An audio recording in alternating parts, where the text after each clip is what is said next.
mbokk yeeg xaritu auditeurs yi salaamaaleykum ñoo ngi leen di nuyu kenn ku nekk ci sa tur ak sa sant boole ci di leen ziar di am mbégte di àndandoo ak yéen ci i rajo 90.3 kàddu gi di bàyyeekoo fii ci Ndakaaru may nuyu tey siyaare Alaaji Ibou Fall di ko dalal ci xew-xewu jamono salaamualeykum. Boubs maa ngi lay nuyu di nuyu auditeur waayo kilifa gone gi Kandji auditeurs yeeg internautes yeeg téléspectateurs yi samay soppe ma jox leen bi nuy loxo yéen waa déclaration de politique générale yéen waa déclaration de politique générale ma jox leen ñetti catu baaraam ak bakken te laajtewu ma la ngeen def vous avez l'air en bonne santé de. c'est-à-dire. yéen kat da ngeen di taxaw 13 heures d'affilée man de mënuma ko. xaw ma benn problème da ngaa jëm mag te ñun dañuy def colonne vertébrale. yow da ngaa jëm mag te ñun dañuy def sport. yéen daal mën ngeen taxaw 13 heures de sport. temps daal mais nag yéen seen waa ji war na seet ay lunettes am de la lecture là qu'il a faite là. il a des problèmes de lunettes na seeti oculiste de. Ibou. na nga def. comme ñëpp rek. voilà man dama calé ci li may def. da nga concentré. waaw concentré bu baax ci li may def. yow préparé ñëw janoog yow. Ibou déclaration de politique générale bi. def nañ ko. te neewoon nga ma ni yaakaaroo ko. balaa ma koy gëm gis ko balaa nga koy gëm gis ko. bi ñu tasee assemblée nationale bi. beddi ñenn ñi ba pare. def suñu majorité. waaw seppi ñenn ñi ba pare def suñu majorité. ñëw def suñu déclaration de politique générale. dans l'ensemble déjà noo ko gisee neewoon naa la il était excellent dans l'exercice. non Boubs. non xaaral rek dans l'exercice oral j'avais dit qu'il était excellent. non justement là tu te trompes. D'accord. Non, moi je trouve que déjà la lecture a été laborieuse. Il a buté sur les mots que ci man c'est un problème de vision. xaw ma ndax mu ngi seet ay oculiste am déet mais la lecture a été assez difficile. Bon ça c'est pas un problème yëfu kii la li ma ce qui est justement bizarre ci man c'est que je ne suis pas surpris du tout de ce qu'il a dit. C'est-à-dire man depuis le temps qu'on fait des déclarations de politique générale les gens disent la même chose c'est-à-dire dëkk bi bon xaw na kii on va sortir les gens du sous-développement en gros. Mais on ne te dit pas comment on ne te dit pas quels sont nos vrais problèmes ak yooyu c'est-à-dire il y a ce qu'on appelle des lieux communs da ngay wax daal tu parles pendant longtemps. Si on parle de généralité. Oui. Non, mais c'est d'une banalité affligeante, c'est-à-dire c'est tout ce qu'on a connu depuis 1960.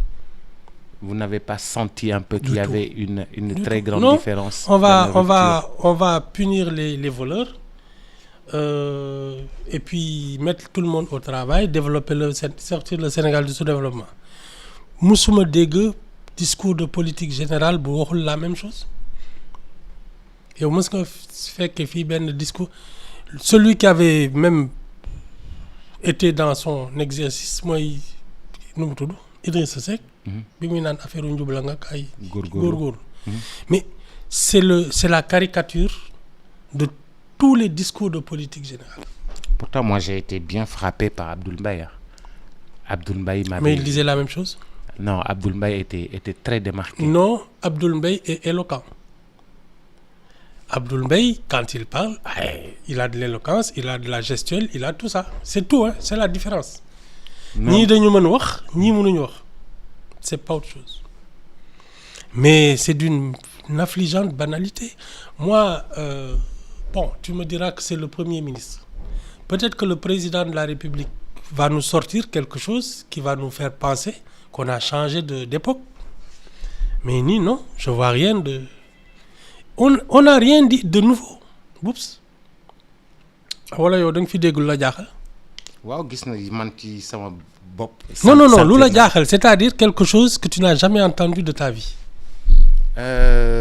Dans cette déclaration de politique générale. Bon, j'ai été... Non, waxuma la. Waaw kaay ma wax la li ma frappé. Waaw. Vraiment j'ai été frappé par ni mu jëlee temps di wax ci problème yi nga xam ne moom la ñu dund jamono yi passé nu mu jëlee temps wax ci ñi nga xam ne ñoo fi nekkoon vraiment il a pris le temps pendant presque 1 heure à exposer les problèmes qu'on a vécu ñi nga xam ne gabegie bi nga xam ne moo fi amoon yàq bi nga xam ne moo fi amoon et ça m'a marqué. Et Boubs, ce qu'il a dit là comme premier ministre déclaration de politique générale il le dit depuis qu'il a créé Pastef yàq beeg sàcc bi ak reykatu nit yi wala mosul wax loolu il dit la même chose depuis qu'il est dans l'opposition non wax ma kay lu bees loo xam ne tu tiens un discours pendant que tu es dans l'opposition ces gens-là sont des voleurs ils sont en train de se partager le pays sàcc la ñu nañ leen daaneel nañ leen maintenant tu es premier ministre tu es aux affaires tu tiens le même discours wala loolu jaaxalu la. pour yow dafa waroon changer. non mais attends un premier ministre ne peut pas tenir le même discours qu'un opposant les postures ne sont pas les mêmes ce qu'on a il a dénoncé et il a combattu un régime jeex na ce qu'on attend de lui c'est qu'est-ce qu'il va faire de son pouvoir loolu de laa doon déglu mais vraiment pas on va sortir le pays du sous-développement on va faire ceci on va réduire la pauvreté on va réduire le chômage on va non oui c'est quoi le problème c'est quoi la solution parce que bon j'ai l'intention de faire ça c'est bien mais fais-le et comment tu vas le faire man de déggu ko. waaw mais xam nga Ibou premier ministre da nga am ay conseillers yoo xam ne ñoo lay gunge ministère bu nekk dafa am orientation bi nga xam ni moom nga ko jox ñoom seen bopp dañuy daje chaque secteur jox la ni nga xam ni noonu ngay ko war a doxale ak yow vision bi nga am yow nga dajale yëpp ñëw exposer ko. tu sais moi comment je vois tu sais moo tax ma ne la pour man le discours de politique générale surtout d'un premier ministre qui vient de renverser un régime ce ne sont parce que une fois que tu as gouverné pendant des années tu fais un bilan en disant ñun lii lañ fi fekk lii lañ fi liggéey et ça c'est presque soit à mi-parcours du mandat soit en fin de mandat man ce que j'attendais de lui c'est pas que les ministères viennent lui dire voilà nous les orientations lii lañ fi fekk voilà nii lañ la suggérer c'est lui le chef parce qu'on a beau faire semblant mais apparemment c'est lui le chef on est d'accord c'était à lui de dire voilà tel secteur voilà ce que je veux en faire maintenant tu as des conseils pour te dire voilà la manière d'y aller. Je prends l'exemple de l'enseignement. Je vais pas parler du nombre d'abris provisoires ak yooyu loolu tout sama cër. Tu sais ce que je vais dire? L'enseignement a un problème, il crée des chômeurs. Voilà ce que je vais faire pour que l'enseignement produise des citoyens qui construisent ce pays. C'est pas à lui d'écouter les conseillers sur l'orientation à prendre. C'est à lui de dire voilà la direction qu'on va prendre, comment on va y aller. Maintenant, c'est vous les techniciens qui allez réaliser cette affaire-là, la mettre en application. Moi, c'est ça que j'attendais. Mais dans cet exemple-là, tu veux dire que nous, on ne construit pas un citoyen qui bâtit ce pays? Tu as vu l'état du pays? Non, je te demande... Non, on a un système d'enseignement qui était là pour comment dire ça? Servir le colon? C'est ça. Perpétuer l'administration coloniale, des auxiliaires de l'administration coloniale et une nouvelle société coloniale qui est plus ou moins urbaine. Nous, le moteur de notre pays, c'est le monde rural. c'est la société traditionnelle, c'est le monde de l'artisanat, du travail de tous les jours. L'école publique n'a pas tenu ça en compte. Parce que reproduire sa société, lui permettre de se moderniser et de construire une nation, c'est par l'école. Notre école n'est pas faite pour ça, Boops. C'est pour cela qu'elle produit des diplômés qui vont au chômage. Je donne ça comme exemple. Mais dans pratiquement tous les secteurs, moi je m'attendais à ce qu'ils disent, voilà le problème, voilà nous, l'orientation qu'on veut donner à ce pays dorénavant. Parce que c'est ça la rupture. Il n'a pas fait ça. mais Ibou boo waxee ne ñun dañuy produire dañuy produire ay diplômés chômeurs mais Ibou on ne produit pas de diplômés chômeurs chez nous. On produit des diplômés yoo xam ni dañuy liggéey ci tel secteur mais des diplômés chômeurs ñu yore seen diplôme ba pare toog. loolu wàññeeku na ci réew mi. y en a en pagaille noo xuma la sax diplômé. Système d'enseignement qui produit des diplômés chômeurs. Oui waxuma la sax que tu aies un diplôme et que tu ne travailles pas mais boobu tu sais c'est quoi le pire da ngay jàng dara et tu travailles dans autre chose pour te dire à quel point notre système est inadapté. Da ngay gis ku jàng ay droit mujj ci ay bitiku mbagg. Tu n'as jamais entendu parler de choses comme ça? Si. C'est de ça qu'on parle. Tu vois des gosses qui vont à l'université, qui reviennent pour être dans les tchak-tchak et dans les laveries yooyu. C'est pas ça. Yor benn boutique. Il y a un moment, il y a eu une grève là dans les années 80. Les 400 maîtrisards chômeurs. Ñu négocier ak ñoom pour ubbi leen ay magasins témoins ak ay boulangeries. Des gens qui étaient sortis du droit et de la fac d'économie. Anañu les magasins témoins. C'est de ça que je parle. C'est pas nouveau, hein. Li ma lay wax ni 83 la. boobu ba léegi dara changé wul. Anam. ñu avancé. Xam nga ñan ñoo fi kii. benn ascenseur social moo fi commencé di dans les années ci li ma jàpp 90 kii c'est le football et la lutte.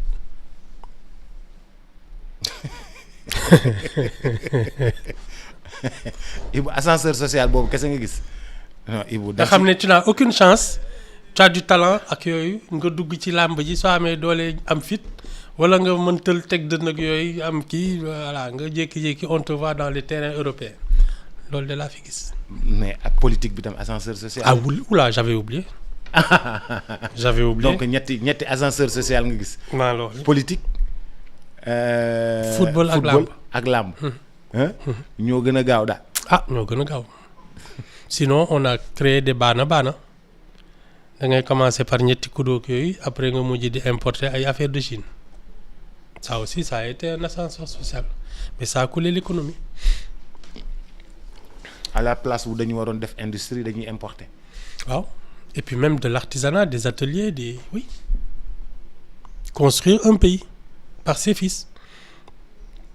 Moi, ce sont ces questions-là que j'attendais. Mais Ibou jëm ci déclaration de politique générale ba tey waxtaan wi dafa mel ni xastante moo gënoon a bari ñii di wax fii ñii di wax fee au lieu de rester dans l'essentiel. Mais Boops, ça dure depuis combien de temps li ngay wax nii mais c'est devenu notre culture c'est ça le débat public ki gën a ñaaw laa miñ sa morom rek mais il y a des ikotos là qu'on a élus députés depuis quelques décennies waxuma la yu bees yi de yi moom xam naa defaguñu tojaange mais ñu ngi ñëw mais liñ fi def ay députés ces dernières décennies là Boops am na ci ñoo xam ne ñaaw làmmiñ moo tax ñu fal leen pour ñu mën a toog di xaste ci diggi assemblée nationale Ah ouais. Il n'y a pas autre chose. Hein. Non, c'est bien. Ah. Madame Boups, je ne suis pas étonné du tout. C'est-à-dire, à la limite, su defoon leneen sax ma dompat sama bopp daal di ne xaaral ma defaraat toogaay bi mais non c'était tellement évident que yii lay wax.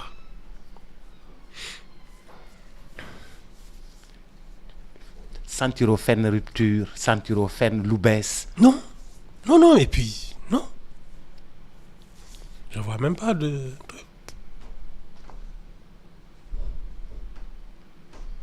C'est ça ñëw def ce discours tu as 130 personnes qui sont avec toi wóor na ne am na ci une trentaine yoo xam ne dinañ la jéem a tànc bon c'est tout il y a rien de non j'ai pas vu du tout un vent de changement wala un saut qualitatif. Cette déclaration de politique générale s'est beaucoup arrêtée sur la justice. Il était beaucoup question de justice. Règlement de compte. Il était beaucoup question de justice. Il était vraiment question jëm ci xew-xew yi nga xam ne moo fi amoon. La justice était au cœur de cette déclaration de politique générale pour les uns et pour les autres, jusqu'à ce que les autres disent même que j'en ai pas besoin de la loi d'amnistie. Je n'ai jamais voulu de loi d'amnistie. Et l'autre qui réplique en disant loi d'amnistie bango bu leen neexee ngeen abrogé ko. Après ñu xool. Tu sais pourquoi c'est ce que je t'ai dit hein? C'est la justice des vainqueurs. C'est pas autre chose. Ceux qui étaient aux affaires n'y sont plus. Ceux qui étaient en prison sont aux affaires. Forcément, il faut se poser des questions sur la justice. Parce que ku ci ne da nga am sa traumatisme bopp. Traumatisme. Tu te réveilles ñu def la ci kaso bi jugé guñ la après ñu génne la yóbbu la palais boobu loolu xajul ci bopp nit. C'est tout. Maintenant, c'est quoi cette justice qui fait qu'un jour tu te retrouves en prison sans être jugé et le lendemain tu te retrouves président de la République ou Premier ministre? Il faut se poser des questions. Sur la justice. Oups, loolu. Mais c'est passé par la politique, par l'Assemblée nationale, par une loi d'amnistie. Justement, la justice est là pour que ça ne soit pas une question politique, mais que ce soit juste une question de droit. C'est exactement ça. Comment les magistrats, la magistrature, ce qu'on considère comme le troisième pouvoir, wala de lolo, a-t-il pu assister à un pays, à une scène où dans un pays, des gens se retrouvent en prison pendant 1 an, sans être jugés, en sortent et prennent le pouvoir, sans qu'on sache ce qu'on leur reprochait. Et les magistrats ont assisté à ça. Et personne ne s'en est indigné. C'est bien. Il y a de quoi se poser des questions sur la justice. Mais Ibou, la loi d'amnistie est passée par là. Moi, là où je m'arrête, c'est que fu may taxaw mooy ñii nee nañu bëgguñu loi d'amnistie bi. Boups. Waaw. Si le droit avait été dit, kenn du ci wax. Parce que la seule vérité, c'est le droit, c'est la justice. Moo nar a àtte politiciens yi ñëpp, les civils, les sportifs, les religieux, ñu ñëpp. Quand on dit le droit, on doit s'incliner. Mais nous sommes dans un pays où il s'est passé sur la scène publique des questions que le droit aurait dû régler et qui n'ont jamais été réglées par le droit. C'est ça qui fait qu'on passe d'un pays où tu vois des gens qui étaient en prison se retrouver au palais. Où était la magistrature? Man, c'est ça qui m'étonne. Mais on leur attend. Aujourd'hui, si on traite si on parle de nos comptes falsifiés qu'il y a eu, la Cour des comptes, c'est aussi la magistrature. Donc magistrature dafa faillir ci yoon bi yëpp ci compte falsifié ci justice. En tout cas, on l'accuse de tout et de n'importe quoi et elle ne bouge pas.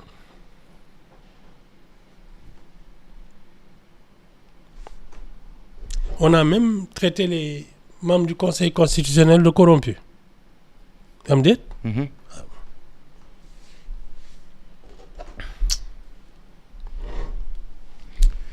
Donc,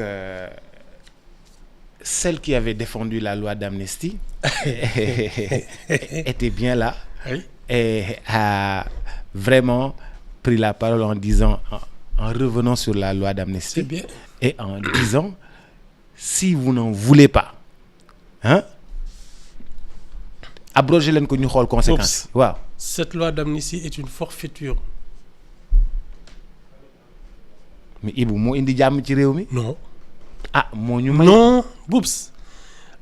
Tu sais, ce dont je suis convaincu, c'est que, étant donné qu'on ne sait pas ce qui s'est passé parce que ça n'a pas été jugé, le droit n'a pas été dit dans ce qui s'est passé entre 2021 et 2024, ça peut revenir. Si des gens brûlent ce pays et il ne leur arrive rien, ne sont pas jugés, hein? Ça donne l'exemple aux prochains qui vont brûler ce pays en disant de toute façon, tôt ou tard, il ne nous arrivera rien. C'est ce qui s'est passé avec l'affaire Babacar Seye. Les gens qui ont explosé des voitures 88, ils n'ont pas été jugés, ils ont été amnistiés. Ils ont assassiné un juge. Voilà. loolu mooy wax ci ñii taal dëkk bi entre 2021 et 2023 comme dara du leen ci fekk di nga gis ñu taalaat dëkk bi en se disant de toute manière ça se terminera autour d'une discussion politique. C'est moi qui te le dis. dafa mel ni ci waxtaanu politique bi moom moo indi ñu am tuuti stabilité bi ñuy waxtaanee ci lañu. C'est pas une stabilité. Boups, des gens qui voulaient le pouvoir coûte que coûte ont pris le pouvoir. mu jeex.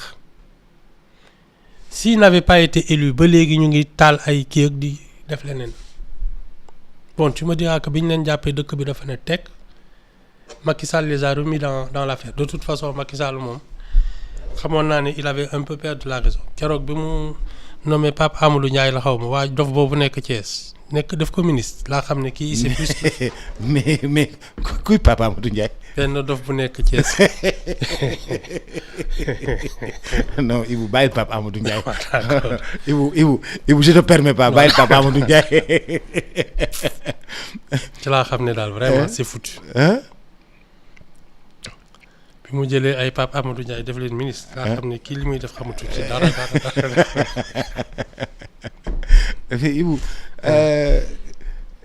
haute cour de justice. bi ñu teg nii. lan mooy njëriñam moom. Ah, c'est normal, c'est pour juger par exemple en cas de problème sooy juger ay ministres ak ay yooyu. Moom c'est une juridiction spéciale loolu rek la de ñoom Mamadou Dia en 62. C'est ça. C'est la haute cour de justice. Ah oui, qui les a jugés. Les magistrats yi nii yu simple ni mun leen juger. C'est des ministres en fonction ak yooyu c'est non c'est normal. Non, je veux savoir. Non, ça veut pas dire xam nga man sénégalais lambda la. Ça veut pas dire forcément parce que pratiquement tous les trucs ont une haute cour de justice. Oui, je veux dire voilà man sénégalais lambda. Non, xaw ma lu muy jëriñ. Non, c'est un dispositif pour juger les personnalités de l'État. Ay ministres ak ay yooyu. Ay anciens ministres. Ah waaw, en tout cas foog naa si tu as accusé de délit commis dans l'exercice de tes fonctions. Foog naa loolu moo lay mën a àtte parce que xam nga ils ont un mandat du peuple. C'est le gouvernement, c'est une politique qui a été truc. Et c'est l'Assemblée nationale qui contrôle l'action du gouvernement. Bon, je trouve normal aussi. Bon, tu me diras que c'est composé de trucs, mais c'est normal. Dans le monde, ça veut pas dire qu'on va juger des gens, hein. Mais day am, c'est dans notre dispositif. Ah waaw. Ibou, dans cette déclaration de politique générale, il était beaucoup question de budget. Il était beaucoup question de budget. Et il est ressorti que budget yi légèrement dafa yokku mais budget dafa war di yokku may gis dans les réseaux les gens parlent beaucoup de budget mais budget yi dafa war di yokku fu mu toll. En principe, waaw si on travaille davantage on produit davantage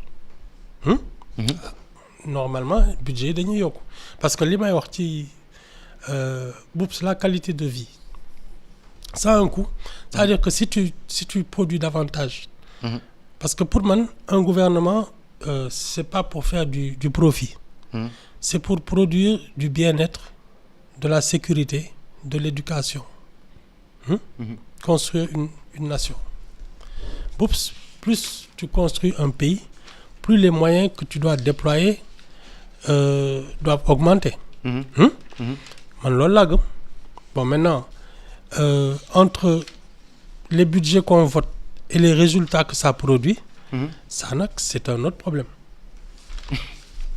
parce que tu peux demander très peu de budget et produire beaucoup de choses tu peux demander un budget voilà pharaonique et après traduire nga gis ci benn route ak benn école quoi mu jeex li ci des yëpp ngay tukki di dem di ñëw di dem màkk ak c'est ça ah mais Ibou ku falu dem màkk nag dem ci Seydina Mohamed dem ñaani waaw mais ça c'est une affaire privée Boups non mais Ibou fii ñi fi falu ñëpp dem màkk Boups suñu avion bi lañ jël Ibou fii li Ibou Boups fii waaw Senghor demul màkk ajiwul waaw mais dem na fële Rome xaw ma naka la demee de tu sais que Senghor voyageait dans des lignes commerciales wala yow loolu mosoo ko yëg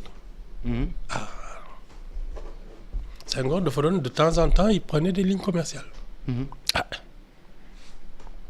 xaw ma nag à quelle occasion mais il prenait parfois des lignes commerciales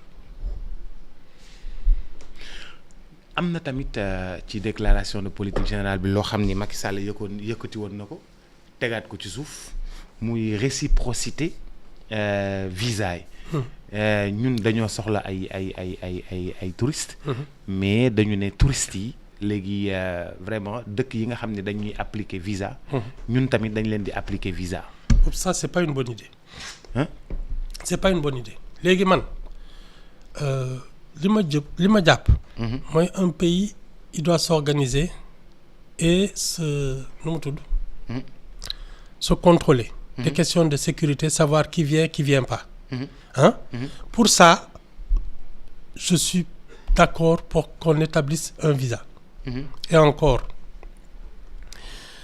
mais Boups su dee fayonte c'est même pas malin parce que ñi nga xam ne ñoom ñoo lay dóor ay visa Boups Sénégalais ñoom ñoo bëgg di aji màkk Sénégalais ñoom ñoo bëgg di aji màkk waa màkk bëgguñu aji Sénégal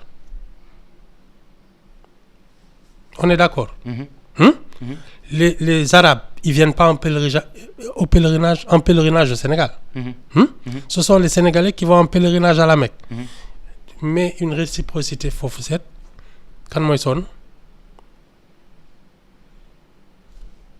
il faut même pas y penser soxla yi ñoo bokkul sax non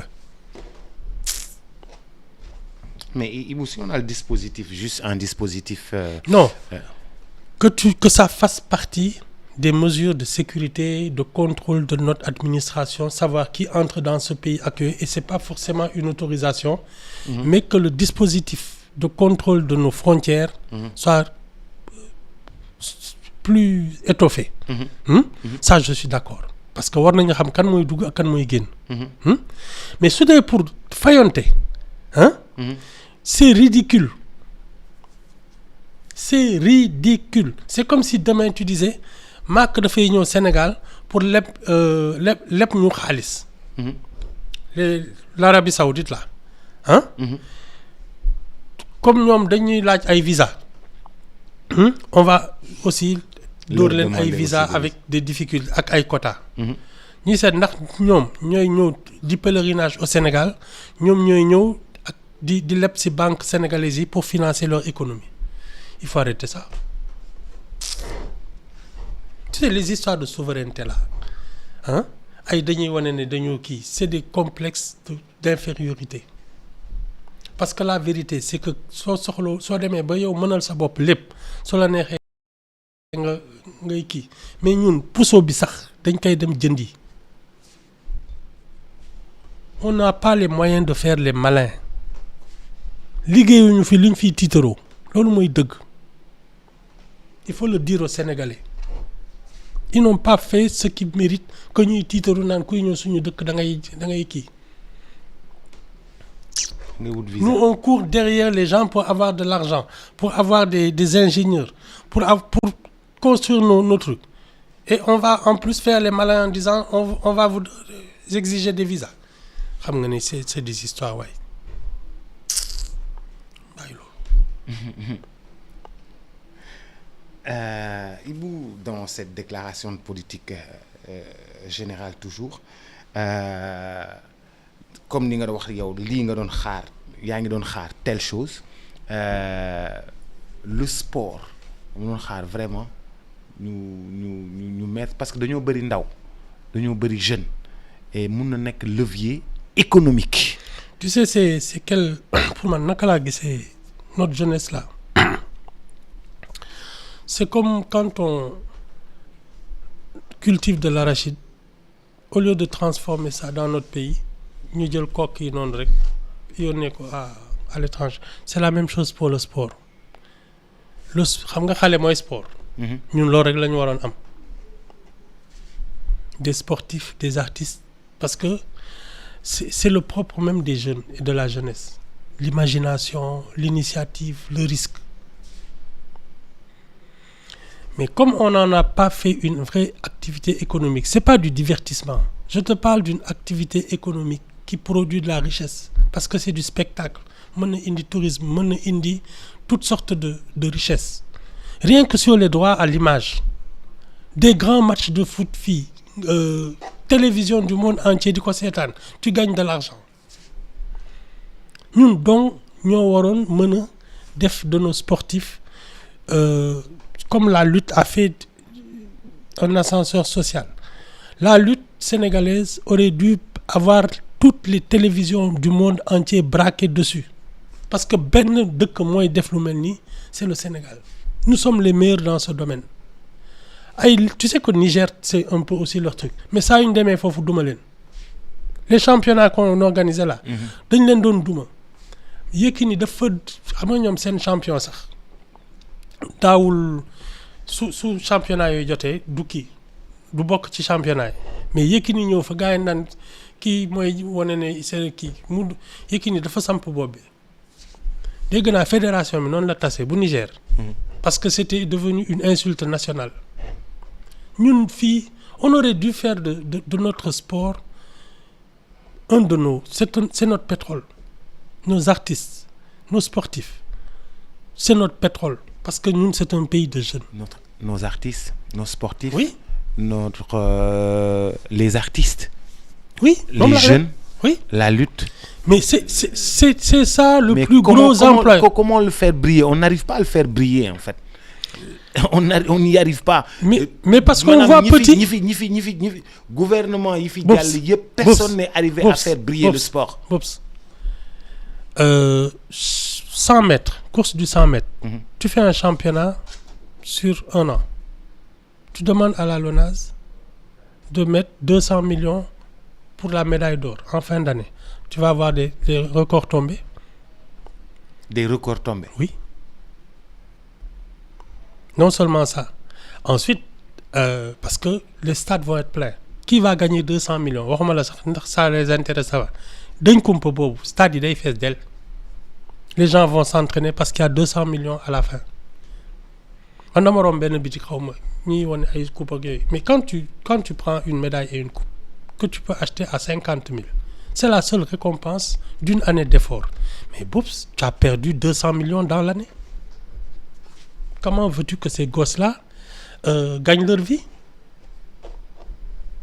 benn coupe 50 000 ak benn médaille. waaw après ñu yore coupe bi di wut xaalis ci koñ bi. waaw dugal sa téeméer ci biir coupe bi. waaw yore coupe bi ku nekk du ci dugal. ay téeméer man kay su ma bëggee coupe damay dem jëndi ko teg ko sama bureau di ko xool chaque jour am naa coupe.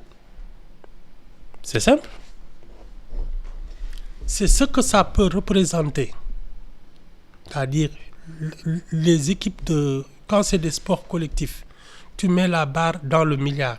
Tu vas voir que les clubs parce que c'est des investissements gis nga di nga gis nit koo xam ne day na xool benn équipe ne kii mën na gagner si elle gagne la coupe elle gagne 1 milliard je mets 200 millions ñu tegalaat mi ci 200 millions ma def sama poche 600 millions yi équipe bi jël ko c'est un investissement. Tu vas voir des équipementiers mettre de l'argent. Tu vas voir des télés s'intéresser parce que le public va se passionner pour ça. Et c'est là que ça devient une économie et un métier. C'est ça le problème. Il faut mettre de l'argent. Permettre ko vraiment képp ku ci yëngu nga soxali ko. Mais Boups, le meilleur buteur du championnat du Sénégal devrait gagner au moins une Mercedes et une villa en fin d'année. Il a 500 000 ans ou 600 000. Je pense, hein, un trophée, 500 000. Parce que je travaillais là-dessus. Je donnais les trophées lors d'une cérémonie qui était sponsorisée dans le temps par Orange. Le meilleur buteur gagnait un chèque.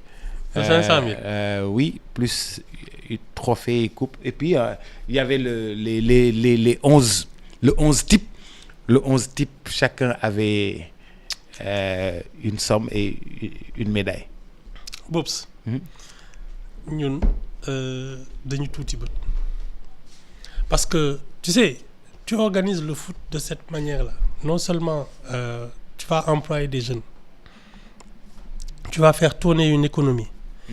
Mais gosses, parce que les gosses qui crèvent de faim là et qui partent dans les clubs européens pendant qu'ils sont encore en formation, c'est rien du tout par rapport à une superstar qui a 18 ans, qui roule déjà en Mercedes, qui a une villa à Dakar, hein, et une autre sur la côte, la petite côte.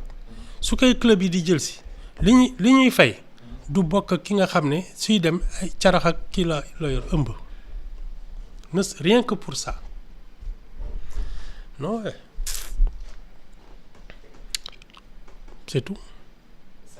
Voilà avec l'enjeu que le Real avec le Barça a nga xam ne nit yi dañuy jël avion jóge Amérique du Sud jël avion jóge États-Unis jël avion jóge ci pays arabes yi jël avion jóge ci en Asie di ñëw Brésil di sooy dem sooy jëli seen ay di ko seetaan si Brésil sooy dem di jëli seen ay joueurs boobu tu mets de l'argent parce que ñoom c'est pas les championnats européens mais boobu ils ont travaillé pour ça. Quand tu veux une pépite brésilienne, tu sors de l'argent. Te soo ko jëlee tout petit noonu ci nga ci fay lu xaw a kii sax et c'est beaucoup d'argent waxuma nag koo xam ne dafa siiw ba ñëpp xam ne Brésil c'est lui la star ñun fii ñun dañuy fontu en fait on ne fait rien sérieusement xam nga yow football bi nga wax. on est champion de basket depuis longtemps. Boobu ñun foog naa même handball on a été champion d'Afrique. Athlétisme on a eu des champions. Karaté on a eu des champions. On a eu même une championne du monde junior dans les années 90. Karaté. Mais da nga bëgg wax ni loolu yëpp ñun bénéficier wuñ ci dëkk bi bénéficier wu. Pourtant 2002 dëkk bi xaw na cee bénéficier bi ñu demee coupe du monde ba ñëw. yaa Cheikh la. yaa Cheikh. Oui c'est une génération. Parce que xam nga kan moo ko liggéey dëgg. C'était l'allemand là Otto Pfister.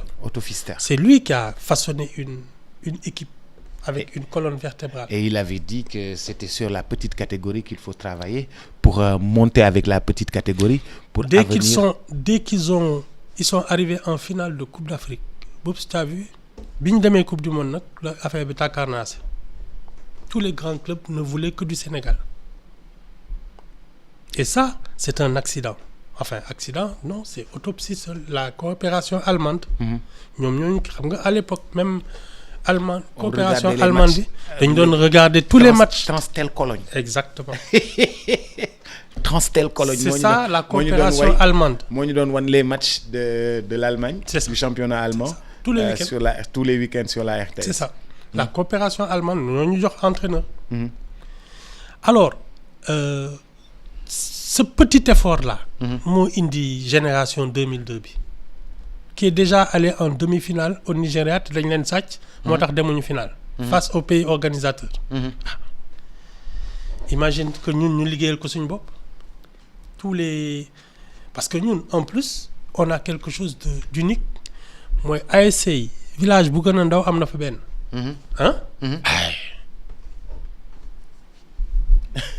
village bu nekk am na benn ASC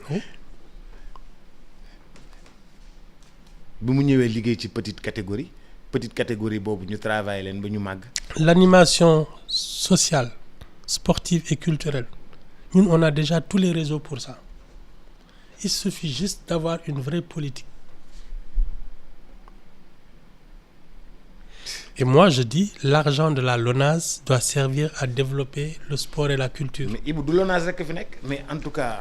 Mais Boups, ceux qui s'intéressent au sport et mettent de l'argent dans les paris, ñooñu ñooy financer c'est le public. C'est comme les droits d'auteur ñii seetaan ñoo ko war a fay. Ki nga xam ne da ngay dem da ngay teg ci match bi wala ci course bi mais yow yaay fay spectacle bi donc ñi nga xam ne ñoo koy def tu dois les payer. Coupe du Sénégal sax mën nañu ko trouver le trophée 1xBet sur les paris le trophée 1xBet joxe 500 millions ki gagné Coupe du Sénégal am 500 millions 1xBet. 500 millions ça ne sert à rien à une équipe. Oups. Ah mais grand fii ku gagné coupe bi ay 50 millions lay am di mu indi la 500 millions ngay bañ bon. C'est ridicule. C'est ridicule. Ki gagné coupe bi du. C'est ridicule.